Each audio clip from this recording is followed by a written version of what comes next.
Hello students, ये हमारी first year की ऑर्गेनिक केमिस्ट्री की यूनिट 3 चैप्टर फर्स्ट एल्केन चल रहा था, जिसमें हमने 4 क्लास कंप्लीट कर ली हैं। 4th क्लास लास्ट क्लास में हमने अभिविन्यास ओरिएंटेशन कंप्लीट किया था। आज हम स्टार्ट करते हैं क्लास 5। क्लास 5 में हम स्टार्ट करेंगे अभिविन्यास एवं वर्णात्मकता, अभिक्रियाशीलता एवं वर्णात्मकता, अभिक्रियाशीलता एवं वर्णात्मकता। एक मिनट,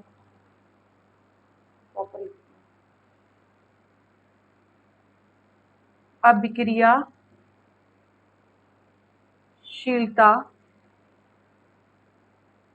एवं वर्णात्मकता या फिर रिएक्टिविटी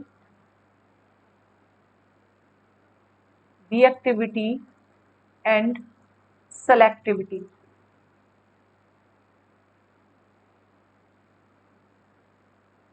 रिएक्टिविटी या सेलेक्टिविटी। अभिक्रियाशीलता और वर्णात्मकता को हम आइसोब्यूटेन के क्लोरीनीकरण और ब्रोमीनीकरण के द्वारा समझ सकते हैं। कैसे? सबसे पहले हम क्लोरीनीकरण और ब्रोमीनीकरण की अभिक्रिया लिखते हैं। CH3, ये मैंने लिखा है H, ये है आइसोब्यूटेन। इस आइसोब्यूटेन की 2 रिएक्शंस हैं, एक है Br2 से रिएक्शन, एक है Cl2 से रिएक्शन।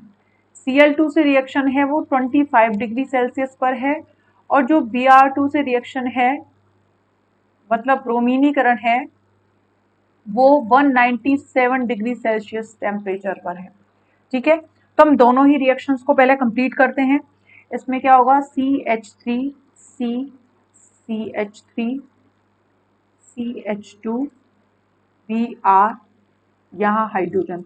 इसका मतलब है जो ब्रोमीनीकरण हुआ है और उससे जो प्रोडक्ट बना है ये 1 डिग्री प्लस 1 डिग्री, मतलब ब्रोमी Br जिस कार्बन से जुड़ा है वो एक कार्बन से जुड़ा है। ठीक है, अगर ब्रोमीन यहाँ जुड़ा होता है तो ब्रोमीन जिस कार्बन से जुड़ा होता है वो 3 से जुड़ा होता है, वो 3 डिग्री हो जाता है। जैसे कि अब बनाएंगे हम CH3C CH3, यहाँ Br जोड़ दिया हमने और ये हो गया CH3। ठीक है, तो ये कौन सा डिग्री बना? 3 डिग्री, और ये कौन सा बना? 1 डिग्री। अब इनकी परसेंटेज की बात करें तो ये बनता है 1% और ये बनता है 99%। ओके, अब इस वाली रिएक्शन को कंप्लीट करते हैं। सेम प्रोडक्ट इसमें भी बनेगा, CH3C CH3, यहाँ H, यहाँ पर CH2Cl प्लस CH3C CH3 और यहाँ आ गया Cl। ये कौन सा डिग्री हो गया? 1 डिग्री, और ये कौन सा डिग्री हो गया? 3 डिग्री। इसकी परसेंटेज देखें तो ये कितनी परसेंट है? 36%, और ये है 64%। अप्रोक्सीमेट इनका अगर रेशियो निकाला जाए तो ये लगभग 1:2 है, और इनका अनुपात है लगभग 1:99। अप्रोक्सीमेट लगाया है। अप्रोक्सीमेट इसका रेशियो है 1:2 और इसका अप्रोक्सीमेट है 1:99। अगर हम इस आइसोब्यूटेन को देखें तो इस आइसोब्यूटेन में 1 डिग्री कितने हैं? देखो, ये कार्बन, इसमें 3 हाइड्रोजन जुड़े हैं। ये 3 हाइड्रोजन जिस कार्बन से जुड़े हैं वो कार्बन 1 से जुड़ा है। इसी तरह इसमें जो 3 हाइड्रोजन जुड़े हैं वो कार्बन, एक कार्बन, मतलब ये वाले और ये वाले, ये तीनों हाइड्रोजन है वो कितने डिग्री है? ये 1 डिग्री, ये भी 1 डिग्री हाइड्रोजन, और ये भी 1 डिग्री। जबकि ये वाला हाइड्रोजन कितना है? 3 डिग्री, क्योंकि ये जिस कार्बन से जुड़ा है वो अन्य 3 कार्बन से जुड़ा है। तो 1 डिग्री कार्बन कितने हैं? 9, और 3 डिग्री कार्बन कितने हैं? 1। तो इसका अनुपात हमारे अकॉर्डिंग 1:9 में उत्पाद बनना चाहिए था। मतलब 1 डिग्री वाले 9 है तो 9 हाइड्रोजन परमाणु प्रतिस्थापित होकर उत्पाद बना सकते थे, क्लोरीनीकरण ब्रोमीनीकरण कर सकते थे। इसी तरह ये वाला हाइड्रोजन भी क्लोरीनीकरण ब्रोमीनीकरण कर सकता था। मतलब हमारे अकॉर्डिंग अगर हम अंदाजा लगाएं तो करीब हमारे अनुसार 9:1 रेशियो आना चाहिए था, क्यों? क्योंकि 1 डिग्री तो है 9 और 3 डिग्री है केवल 1, तो 9:1 आना चाहिए था, लेकिन रिएक्शन में दिखाई दे रहा है, इसमें तो आ रहा है 1:2 अप्रोक्सीमेट, और इसमें आ रहा है 1:99। मतलब ये है कि ब्रोमीनीकरण जो अभिक्रिया है उसमें लगभग सभी उत्पाद 99% किस में बदल चुका है? 3 डिग्री में बदल चुका है, तृतीयक ब्यूटाइल ब्रोमाइड बना चुका है। इसका कारण यह है क्योंकि यह अभिक्रिया फ्री रेडिकल मुक्त मूलक द्वारा संपन्न होती है, और मुक्त मूलकों में अगर हम देखें तो 3 degree stable, 2 degree is greater than 1 degree. कौन सा ज्यादा स्टेबल होता है? 3 डिग्री ज्यादा स्टेबल होता है, इसीलिए उत्पाद भी कितना कौन सा बना है? 3 डिग्री सबसे ज्यादा बना है। तो प्राथमिक उत्पाद कम बना है क्योंकि स्थायी कम होता है, 3 डिग्री उत्पाद ज्यादा बना है क्योंकि स्थायी अधिक होता है, इसलिए उत्पाद अधिक होता है। लेकिन अगर हम क्लोरीनीकरण में देखें तो ये लगभग 1:2 में, ये क्लोरीनीकरण की जो अभिक्रिया है इसमें ये क्लोरीनीकरण अभिक्रिया आइडेंटिफाई नहीं कर पाई, पता ही नहीं लगा पाई कि मुझे उत्पाद कौन सा बनना, कौन सा चाहिए था। 3 डिग्री उत्पाद ज्यादा बनना चाहिए था ब्रोमीनीकरण की तरह, और 1 डिग्री उत्पाद कम बनना चाहिए था, लेकिन ये दोनों लगभग समान मात्रा में बने हैं। अब इसमें आगे देखते हैं। आगे ये है कि यदि क्लोरीन और ब्रोमीन की, यदि क्लोरीन व ब्रोमीन की 1 डिग्री, 2 डिग्री व 3 डिग्री हाइड्रोजन के प्रति प्रतिस्थापनीयता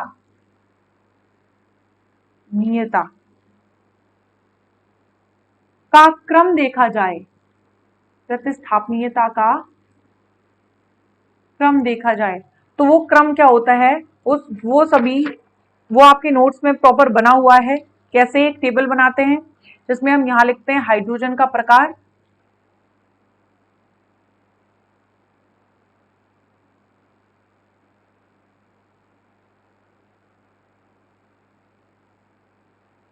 क्या लिखते हैं? हाइड्रोजन का प्रकार,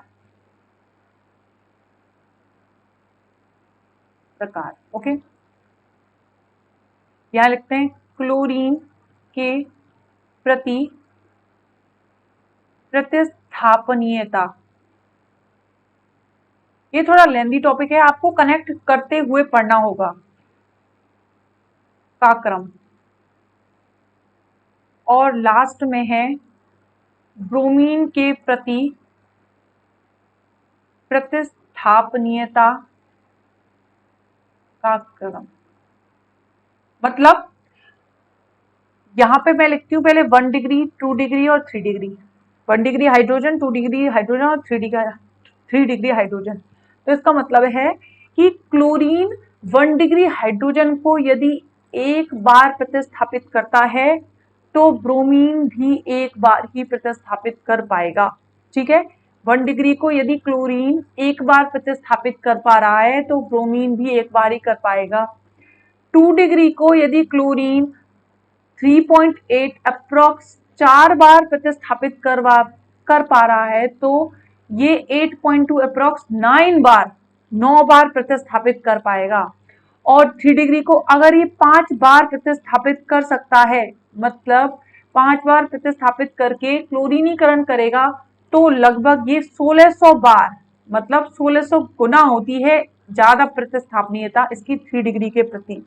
इसका मतलब यह है, इस सारणी से क्या स्पष्ट हो रहा है कि क्लोरीनीकरण में 3 डिग्री हाइड्रोजन के प्रति प्रतिस्थापनीयता का क्रम 1 डिग्री की तुलना में ये तो 5 गुना हो गया, और यहां पर क्या है 1 डिग्री की तुलना में 1600 गुना।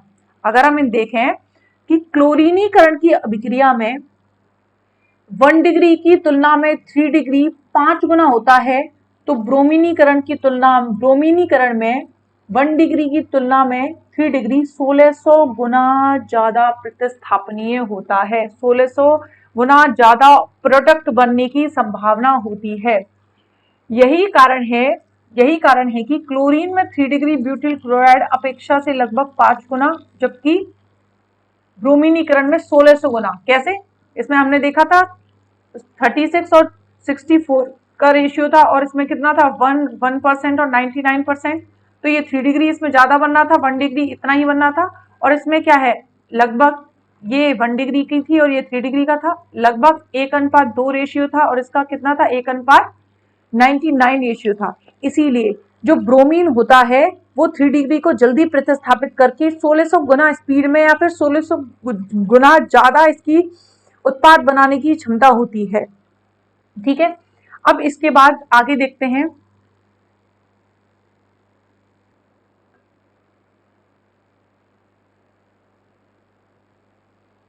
अब आगे, अब इस सारी प्रोसेस का ये सभी को समझाने का कंक्लूजन क्या हुआ, इसका निष्कर्ष क्या है, निष्कर्ष देखते हैं। अब हम निष्कर्ष क्या है, निष्कर्ष ये है कि अब हम रिएक्शन पे जाते हैं। सबसे पहले ये रिएक्शन हो रही थी, तो रिएक्शन, इसका कंक्लूजन ये है कि ब्रोमीनीकरण में 3 डिग्री उत्पाद 99% और 1 डिग्री उत्पाद 1% बना है, जबकि क्लोरीनीकरण में ये 36% बना है और ये 64, मतलब 1:2 बना है। ठीक है, इसका मतलब है क्लोरीनीकरण की अभिक्रिया में क्लोरीन जब जुड़ा है तो वह अपने स्थान के लिए वर्णात्मक नहीं है, सेलेक्टिव नहीं है, कि वो सेलेक्टिव होकर 3 डिग्री उत्पाद को ज्यादा बना सके, जबकि ब्रोमीन सेलेक्ट अपनी स्थिति को सेलेक्ट करके सेलेक्टिविटी उसकी ज्यादा है और 3 डिग्री को मीन उत्पाद के रूप में 99% बनाता है। इसका मतलब कंक्लूजन ये हुआ कि जिसकी क्रियाशीलता रिएक्टिविटी क्रियाशीलता ज्यादा होती है वो वर्णात्मक कम होता है। क्रियाशीलता ज्यादा होती है वो वर्णात्मक कम होता है, या फिर अभिक्रियाशीलता ज्यादा हो, या फिर क्या कहेंगे, जिसकी रिएक्टिविटी ज्यादा होती है उसकी सेलेक्टिविटी कम होती है, और जिसकी रिएक्टिविटी कम होती है उसकी सेलेक्टिविटी ज्यादा होती है। अब ये स्टेटमेंट है क्या है, कैसे समझ सकते हैं इसको? देखो, जब ये अभिक्रिया हो रही है, ब्रोमीनीकरण की अभिक्रिया 197 डिग्री सेल्सियस पर हो रही है, मतलब इसके लिए टेम्परेचर बहुत ज्यादा देना पड़ रहा है, और ये अभिक्रिया कम टेम्परेचर पर ही हो रही है। तो कम टेम्परेचर पर होने का मतलब क्या है, ये क्रियाशील ज्यादा है इसीलिए कम टेम्परेचर पे हो रही है, और ये 197 डिग्री सेल्सियस पर हो रही है, इसका मतलब ये क्रियाशील कम है, इसके लिए टेम्परेचर हमें ज्यादा देना पड़ रहा है, तब जाके ये कंप्लीट हो रही है। ठीक है, तो ये क्रियाशील क्या है, कम है, ये क्रियाशील ज्यादा है। तो जो क्रियाशील ज्यादा होता है उसकी सेलेक्टिविटी कम होती है, और सेलेक्टिविटी कम होने के कारण ये सेलेक्ट नहीं कर पाता कि मुझे 3 डिग्री उत्पाद ज्यादा बनाना है या फिर 1 डिग्री उत्पाद ज्यादा बनाना है, इसलिए ये लगभग समान उत्पाद बनाता है। जबकि ब्रोमीनीकरण में रिएक्टिविटी कम होती है, रिएक्टिविटी कम होने के कारण टेम्परेचर ज्यादा देना पड़ता है, और टेम्परेचर ज्यादा देने के कारण सेलेक्टिविटी इसकी क्या हो जाती है, ज्यादा। तो ब्रोमीनीकरण में सेलेक्ट कर लिया जाता है कि 3 डिग्री उत्पाद होता है वो ज्यादा स्टेबल होता है और वही उत्पाद हमें बनाना है, इसलिए 3 डिग्री उत्पाद तो 99% बनता है, जबकि 1 डिग्री उत्पाद केवल 1% ही रह जाता है। इसका कंक्लूजन ये होता है। तो अभिक्रियाशीलता एवं वर्णात्मकता आपको समझ में आ गई होगी। अभिक्रियाशीलता जिसकी ज्यादा होती है वो कम वर्णात्मक होता है, और जिसकी अभिक्रियाशीलता कम होती है वो ज्यादा वर्णात्मक होता है, जैसे कि क्लोरीनीकरण और ब्रोमीनीकरण में हम इजीली समझ सकते हैं। इसके बाद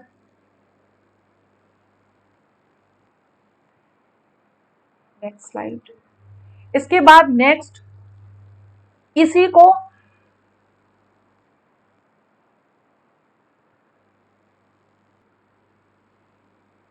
इसके अलावा इसे हम जीएस हेमंड परिकल्पना के आधार पर भी समझ सकते हैं। जीएस हेमंड परिकल्पना किसके आधार पर, जीएस हेमंड परिकल्पना थ्योरी के आधार पर भी हम इसे समझ सकते हैं। जीएस हेमंड परिकल्पना के अनुसार जो अभिक्रिया उच्च ऊष्मा क्षेपी होती है उनमें संक्रमण अवस्था की बजाय संरचना उत्पादों से ज्यादा मैच होती है। पहले मैं इसके लिए जो ग्राफ है वो ड्रॉ कर देती हूँ।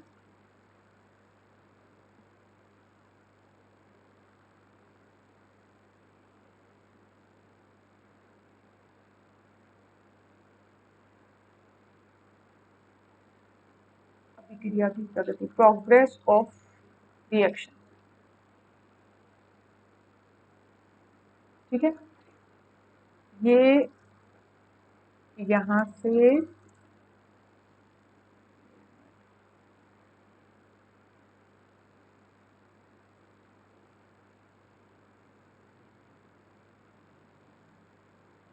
अब इसकी नेमिंग करते हैं।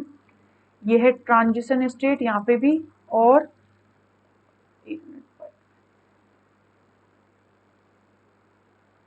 ये भी क्या है, ट्रांजिशन स्टेट मतलब संक्रमण अवस्था, ठीक है।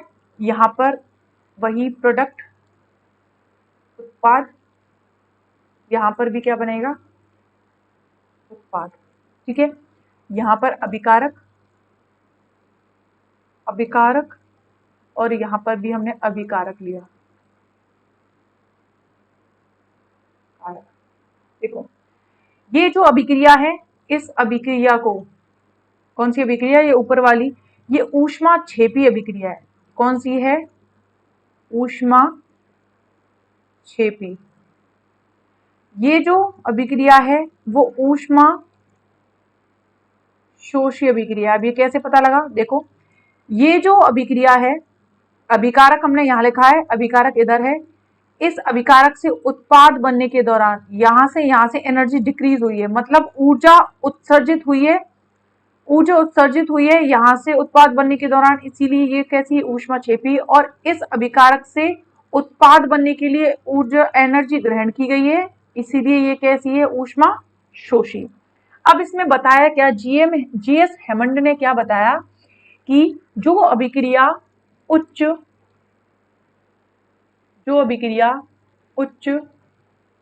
ऊष्मा क्षेपी होती हैं, जो अभिक्रिया उच्च ऊष्मा क्षेपी होती है उनमें संक्रमण अवस्था उत्पाद की बजाय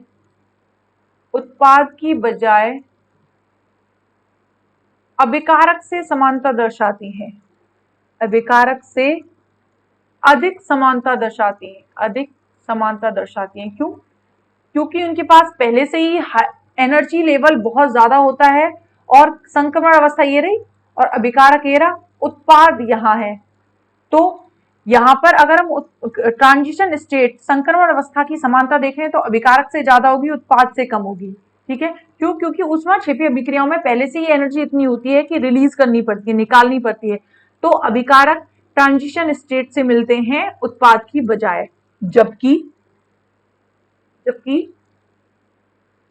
ऊष्मा शोषी अभिक्रियाओं में जो ट्रांजिशन स्टेट होती है, संक्रमण अवस्था, किससे मैच होती है, उत्पाद से। और इसमें संक्रमण अवस्था,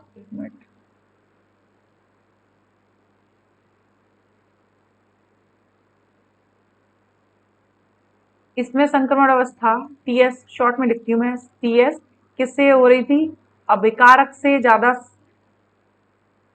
समांतर दर्शाती है। तो मैं दोबारा रिपीट करती हूं,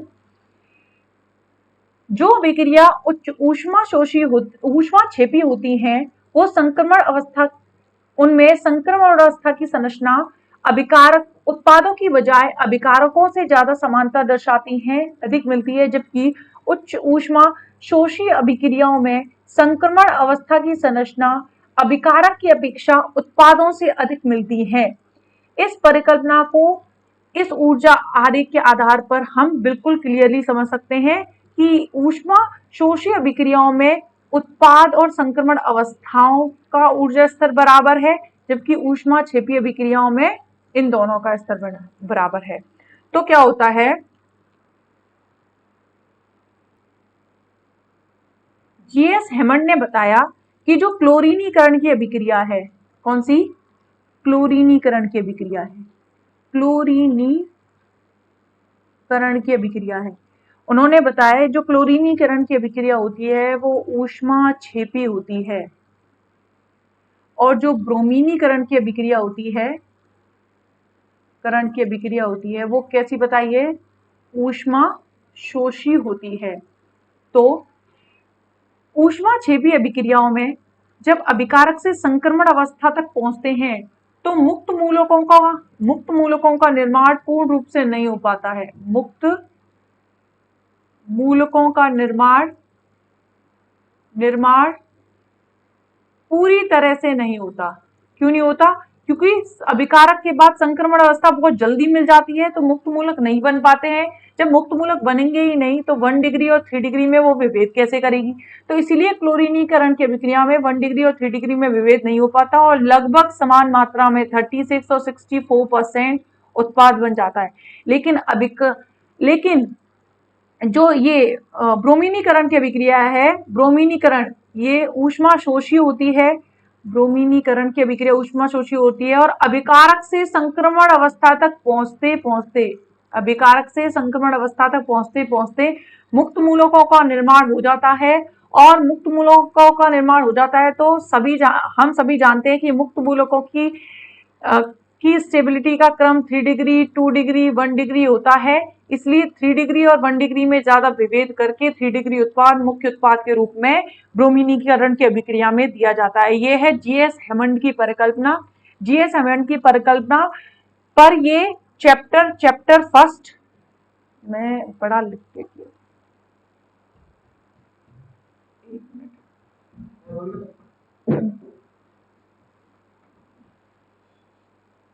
यहां पर चैप्टर फर्स्ट कौन सा था हमारा? एल्कीन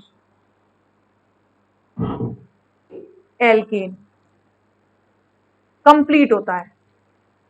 अभी हमारी यूनिट कंप्लीट नहीं हुई है, इसका चैप्टर फर्स्ट कंप्लीट हुआ है। नेक्स्ट चैप्टर है इसका साइक्लोएल्कीन। नोट्स पीडीएफ प्रोवाइड कर दिए गए हैं, टेलीग्राम पे नोट्स सेंड कर दिए गए हैं और आप वहां से उन्हें नोट करें। इसके बाद हम नेक्स्ट चैप्टर सेकंड स्टार्ट करेंगे। Thank you.